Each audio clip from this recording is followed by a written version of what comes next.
कालेन ब्रजताल्पेन गोकुले राम के सबौ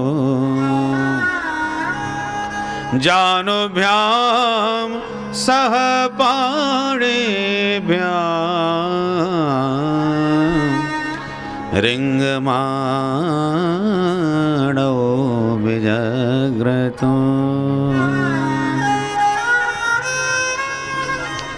दोनों कनुआ बलुआ घुटनों के बल आंगन में चलना प्रारंभ कर रहे हैं। एक बार मैया ने दोनों का दिव्य श्रृंगार किया और दोनों घुटनों के बल रेंगते रेंगते गौशाला में घुस गए। गाय सब जंगल जा चुकी थी और मौका पा करके दोनों भैया गौशाला में घुस गए। और जैसे कन्हैया को गोबर दिखाई पड़ा तो दाऊ दादा से बोले, दाऊ दादा जब भी संकट आवे मैया सबसे पहले गोबर में नहावे, चलो आज अपनी इच्छा से नहा लो। सो उठा के दोनों भैया गोबर की मालिश करने लगे और 2 मिनट में दोनों भैया पूरे गोबर गणेश बन के खड़े है गए। मैया ने देखा छोरा कहाँ गयो, और जो नूपुर उनकी झनकार गौशाला से सुनाई पड़ी, मैया समझ गई गौशाला में घुस गए ये दोनों के दोनों, कहीं गैया ना मारे कोई। सो मैया दौड़ के पहुंची तो देखें गोबर गणेश बने खड़े हैं दोनों के दोनों। गोबर में सने लाला को देख के मैया कान पकड़ के बोली, चौरे कनुआ पूर्व जन्म को सुगर है का? नेक नेक बात पे गोबर कीचड़ में ही बिगड़ तो डोले। कन्हैया इस फटकार पर मुस्कुरा के दाऊ दादा की ओर आंखों में इशारे में बोले, मैया बिल्कुल ठीक कह रही है, मुझे ठीक पहचान रही है, क्योंकि सबसे पहले तुम्हें सुगर बन के ही धरती में आयो ना। बराह भगवान ने पृथ्वी का उद्धार कैसे किया था? बराह सूकर रूप में प्रकट होकर। तो मैया तो लाड़ में डांट रही है, कन्हैया हंस के अनुमोदन कर रहे हैं, मैया तुम बिल्कुल ठीक कह रही है। पंकाभिषक्त सकला भयवं विलोक्य दामोदरम बदति कोपवशा जसोदा त्वं सुकरोसि गत जनमनि पूतना रे इत्युक्त संस्मृति मुखो बतुनो मुरारे। तो मैया कान पकड़ के डांटती है तो कन्हैया हंस करके मैया की इस डांट का अनुमोदन करने लगते हैं।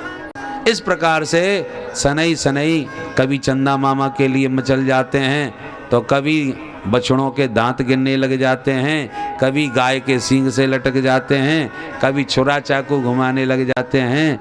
इसी प्रकार कीड़ा करते कन्हैया अब धीरे धीरे पैया पैया करके चलना भी प्रारंभ कर दिए। बोल राम कृष्ण देव की जय।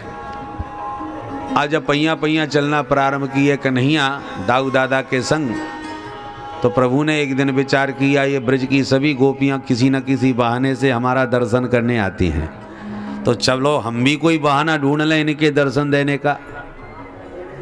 भगवान का तो नियम है, ये यथा माम प्रपद्यन्ते तांस तथैव भजाम्य हम, जिनके रही भावना जैसी प्रभु मूरत देखी तिन तैसी। इसलिए भगवान ने भी बहाना ढूंढा गोपियों को दर्शन देने का। क्या? सबरे छोटे छोटे ग्वाला बुलाए और भगवान बोले, चलो ब्रजवासियों आज कछु नयो खेल खेले। लाला रे कौन सा नयो खेल खेलेंगे? कन्हैया बोले, चलो आज चोरी चोरी खेले। ग्वाला बोले, हे भगवान तू हमें चोरी करबो सिखाएगो? मैया ऐसी पिटाई करेगी कि छठी को दूध याद आ जाएगा। कन्हैया बोले, हम कोई रुपया पैसा की चोरी की बात ना कर रहे, तो अपन सब माखन मिश्री की चोरी करके खाएंगे। ब्रजवासी बोले, तेरे घर में तो 9 लाख गैया हैं, कमी तो है ना, तो चोरी काय क्यों करेगो? कन्हैया बोले, मैं अपनी बात ना कर रहा हूँ भैया, या श्री दामा को देख, मधुमंगल को देख, सबके सब 1.5 हड्डी के हो रहे हैं, और मैं पूछूं क्यों रे तुम कमजोर कैसे पड़ रहे हो, खावे ना मिले कछु? तो सबरे एक ही बात करें, लाला रे घर में माखन की कमी ना है, बहुत रो है हमारे यहाँ माखन, पर मैया सब बेचे आयो करे। अब बताओ कितनी गलत बात। क्यों भाई? गैयन की सेवा करवे को हम ग्वाला, और गोरस खावे के ताई मथुरा के लाला, सेवा हम करें मेवा वो उड़ावे, ये कितनी गलत बात है। हाँ कन्हैया तूने ये बात बहुत जोरदार कही, बिल्कुल ठीक लगी तेरी बात, तो कहा करें? कन्हैया बोले, चलो घर घर में चल के माखन की सफाई करो, पहले अपनी पेट पूजा करो, तब कहीं माखन दूसरे को जाए तो चलो जाए भले ही, और पहले हमारा पेट तो भर जाए। लाला तेरी बात बहुत जोरदार लग रही है, चल अच्छा आज से ही चालू काम। कहाँ चलें, किसके घर में चलें? कन्हैया बोले पहले अपने ही घर से शुभारंभ करो। आज पहले अपने अपने घर में अभ्यास कर लो, फिर दूसरे के घर की सोचेंगे। ठीक है भाई। आज सबने अपने अपने घर हाथ साफ किए। दूसरे दिन फिर मीटिंग भई। भगवान सबसे पूछने लगे बोलो कौन है, कैसे कहा कि हो। सब अपनी अपनी कहानी सुनाने लगे। कछु सफल भये, कछु विफल भये, कछु पकड़े गए, कछु पिट के आए। सब ने अपनी अपनी सुनाई। एक ग्वाला तो कान पकड़ के बोलो लाला मैंने कान पकड़ लिए, आज के बाद चोरी भूल के ना करनी। क्यों? अरे लाला रे मैया ने पकड़ के वो पिटाई करी के बस पूछे मत, हालत खराब कर दी मेरी। कन्हैया बोले जा दारी के, तुम पहली बार चोरी करियो और पिट के चलो आयो। चल मैं तो को चोरी करवो सिखाऊं। हाँ लाला तू सिखाए दे पहले। ठीक है तो आज से ही प्रशिक्षण चालू। मेरी मंडली में भर्ती है जाओ, नंबर 1 को चोर बनाए दूंगो। लाला रे तेरी मंडली को नाम का होएगो? कन्हैया बोले मेरी मंडली को नाम है बाल गोपाल चौर विद्या प्रचार मंडल। ठीक है लाला तो हम ही तेरी मंडली के सदस्य। अब तो घर घर में गोविंद के सानिध्य में माखन चोरी प्रारंभ हो गई।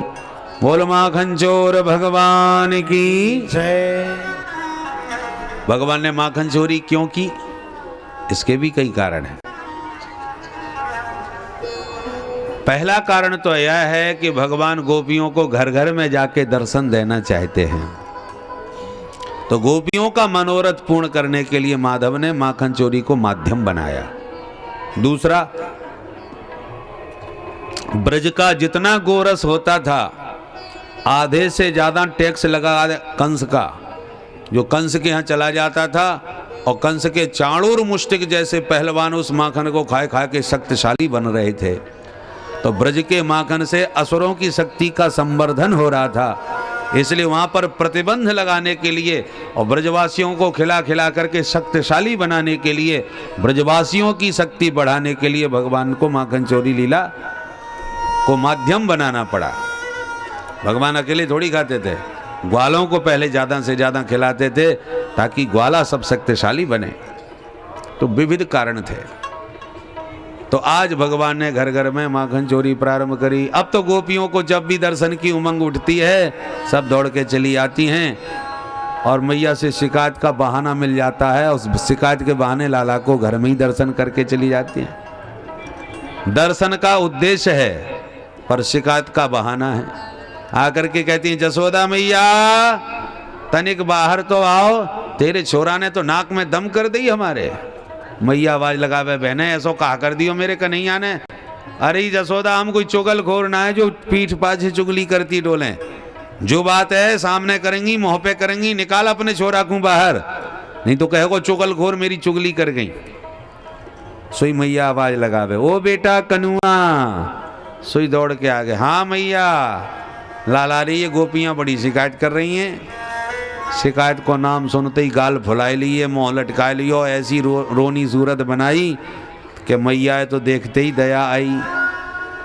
तुरंत सिर पे हाथ रख के गले से लगा के मैया बोली देख बहना नेक सो मेरो कन्हैया, नेक सो ये छोरा, ये तुम्हें कहाँ परेशान कर सके।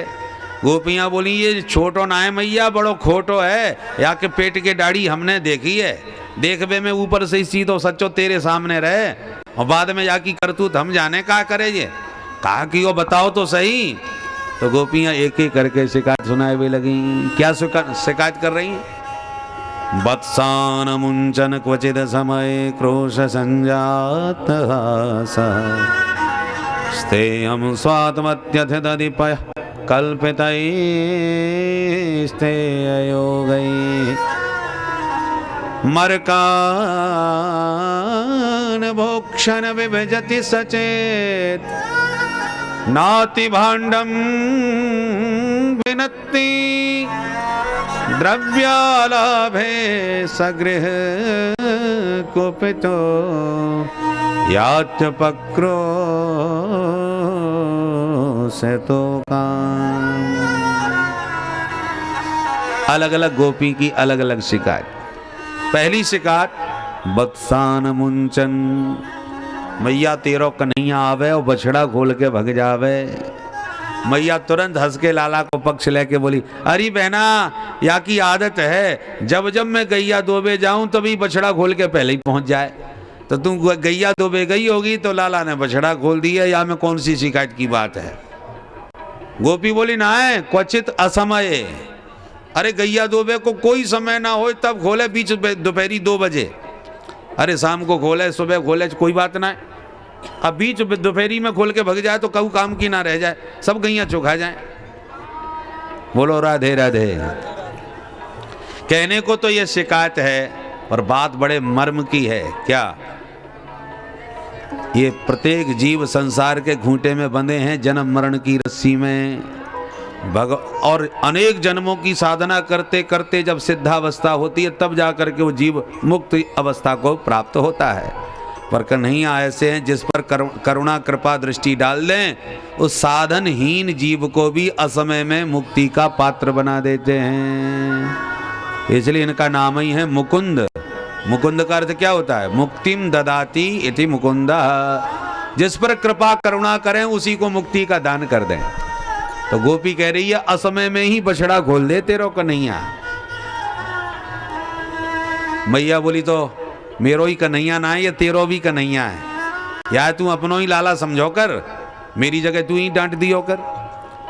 दूसरी गोपी तुरंत बोली, मैया मैंने एक दिन तेरे लाला को डांट लगाई, फिर?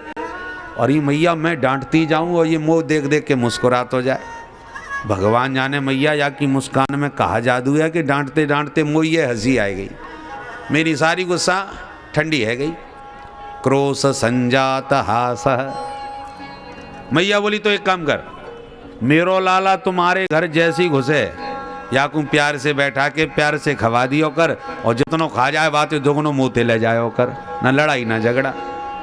तुरंत तीसरी गोपी आगे बढ़ी, सुन सुन जसोदा, भगवान को दियो इतनो माखन है कि चाहे जितनो खा जाए हम तो ते मांगे में ना आंगी। पर एक दिन मैंने थाली में मनन भर के माखन मिश्री के साथ या के सामने धर दियो। मैं बोली, कन्हैया जितनो खाते बने तुम प्रेम ते खा। सो मोते आंख दिखा के बोलो, ए गोपी तेने कम वही भिखमंगा समझ रहा को है? मैं कोई भिखारी हूं जो तुम मुँह को भीख डाल रही है? अरे मेरे बाबा के यहाँ 9 लाख गैया है, तू आके मेरे घर में खा जा। मैं बोली, इतने बड़े बाप को बेटा है तो फिर चोरी का क्यों करे? तो हंस करके कहता है, चोरी के माल में स्वाद ही कछु और होए। अब बता जसोदा, प्रेम से दो तो ना खावे, चोरी करके ही स्वाद आवे या कु? मैया बोली, तो छींके पे लटकाए दे, हाथ ही ना पहुंचेगो कल को मेरो छोरा, फिर कैसे खाए लेगो? तुरंत आगे गोपी बढ़ के बोली, मैया रहने दे, चाहे जहां धर लो या तेरे लाला से कहूं ना बचे। मैया ये सुझाव हमें मत दे, तेरो कन्हैया घर घर में स्वयं हुआ बनो घुसो फिरे, ये भला कौन से हुआ से डर पे बारो? तू मेरी सुन बहन, सुना बहना। मैया तू अच्छी तरह जाने मैं बहुत गरीब घराने की गोपी हूँ, मेरे ना गैया ना बछिया ना दूध ना दही, जैसे तैसे बल दाल रोटी को गुजारो करूँ घर गृहस्थी में। अब एक दिन तेरो छोरा मेरे ही घर घुस आयो, 2 घंटे तक जाने घर के कोने कोने छान मारे पर याकू खावे कछू ना मिलो। मेरे घर कछू है ही ना, तो मिलेगो कहाँ से? अब 2 घंटे जब ये परेशान भयो और कछू याके हाथ ना पड़ो तो याकू गुस्सा आवे लगी और याने खड़े होके फिर मेरे घर को तमाम तो गारी दई। अरे राम राम, ये घर है कि मरघटा, ऐसे घर में आग लगा के फेंक देना चाहिए। 2 घंटे मेरे बर्बाद भाई, एक चीज़ खावे की ना मिली, न जाने सवेरे सवेरे कौन को मोड़ो देख लियो आज। ऐसे जाने खड़े होके न जाने कितनी बड़बड़ा के तो उल्टी सीधी गाड़ी दी, मैंने ध्यान ही ना दियो। अब गुस्सा के मारे याने कहा कि एक अंधेरे कमरा में मेरी छोरी तान दुपट्टा सो रही, चुटिया बाकी नीचे लटक रही। सो दबे पावन धीरे से वह छोरी के पास गयो, बाकी चुटिया खटिया की पटिया से बांध दी। छोरी तो सोती रही, वह होश ही ना है। और चुटिया जब पटिया से बांध दी तब छोरी के कान में जाके बोलो हौआ, और जोर से हौआ कह के भाग गयो। हौआ को नाम सुन के छोरी की एकदम हड़बड़ा के नींद खुल गई, और जैसी खड़ी भई सुबह की चुटिया तन गई, वहां ने समझी काऊ हौआ ने पकड़ ली। अब छोरी चिल्लावे, मैया दौड़ियो, हौआ ने पकड़ लियो, हौआ आ गयो। मैं घबरा गई, कौन हौआ घुसायो भाई? जब मैं दौड़ के गई छोरी की आवाज पे तो तब तक तेरो छोरा भाग तो दिख गयो और मैं समझ गई या कार्य कनुआ की कछु करतूत है। मैं तुरंत बात छोरी के कमरा में गई, बाकी छुटिया खोली, मैं बातें बोली, बिटिया कोई हुआ ना है, ये नंद को छोरा ही हुआ बनो डोले, तेरी चुटिया खटिया से बांध गयो। तब जाके बाद छोरी की जान में जान आई। अब मैया तू बता, जा घर में माखन है वो भी परेशान और जा घर कचूना है वो भी परेशान, तेरे लाला से सबके सब परेशान हैं। मैया जब कन्हैया को देखने लग जाए, चौरे लाला तेरे ये कारनामे, सो कन्हैया मुंह लटका के रोनी सूरत बनाए लें। मैया को दया आ जाए तो फिर गोपियन की बात सुनवे लग जाए, और जब ध्यान से मैया गोपियन को सुनवे लगे सो मैया के पीछे जा कर के ओट में मैया की आंख से बच के गोपियों को आंखें मटका मटका के चढ़ाने लगते हैं। कन्हैया कर लो शिकायत, तुम सबन की एक एक करके खबर ना ली तो मेरो नाम नंद को लालाना है। गोपियां कहती हैं देख मैया कन्हैया को, और जैसी मैया देखने लगे सो मुंह लटका के फिर जैसे के तैसे हो जाए। इत्थम स्त्री भी सभय नयना, तो मैया की दृष्टि से तो भयभीत होते हैं और दृष्टि हटते ही आंख मटका के गोपियों को चढ़ाने लग जाते हैं। यही कन्हैया की चपलता और नटखटपना निहारने के लिए गोपियां घंटों तक शिकायत करती हैं, पर बाद में मैया लाला को पक्ष लेती हैं। बहनाओ बहुत सुन ली तुम्हारी शिकायत, मेरो लाला चोर है तो काउदना चोरी पकड़ के दिखाओ तो मानूंगी, नहीं तो भाग जाओ यहाँ से। गोपियां कहती हैं जसोदा अब जादना तेरे लाला की चोरी पकड़ी जाएगी, बाद नहीं तोते बात करेंगी। अरे 100 सुनार की 1 लोहार की, काउदना तो पकड़ में आएगो। जा रही हैं, उद्देश्य तो है दर्शन करना, बहाना है शिकायत। तो मन ही मन प्रसन्न होकर के लाला की छवि हृदय में बसा के गोपियां भीतर ही भीतर मुस्कुरा के लौट जाती हैं। अकेले में मैया लाला को समझाती, देख बेटा कन्हैया, दारी के ऐसे चोरी कर तो फिरेगो ना तो बदनाम है जाएगो, तेरी शादी ना होगी, तो ऐसी घर में बैठो रही हो। कन्हैया रोनी सूरत बना के कहते मैया ये सब की सब गोपियां नंबर 1 की झूठी, और तुम भोरी भारी मेरी मैया इनकी बातन में आ जाए।